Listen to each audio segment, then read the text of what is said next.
So I waved him off and I said, see you later. But that was the last time that I seen him alive.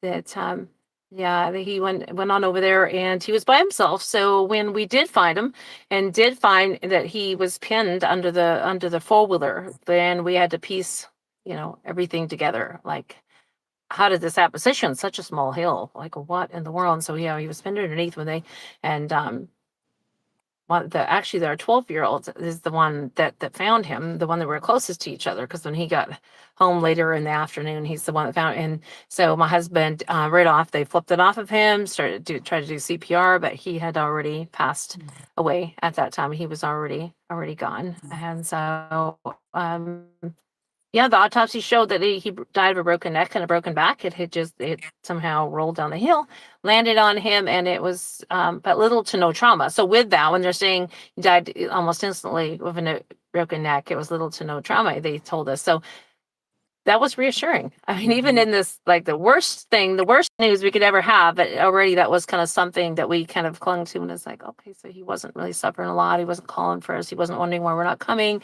He was just here, with us one moment and gone the next. Yeah, one of the worst things we could ever go through. Never seen that coming, never imagined, never thought that, because we so believed in God's protection, just so much. And always told the kids, that, and I'd read the verses, especially in Psalms 91, I just loved, and I just would say it, and, I just believe that nothing would, like that injury, maybe, because especially if they would, if I ever felt they were goofing off of those things, but in this case, he wasn't. There was no sign of ripping around, tearing on the hill. And we really, like four-wheelers, they were not toys to get to here, to get the gear, and that's what he did that day.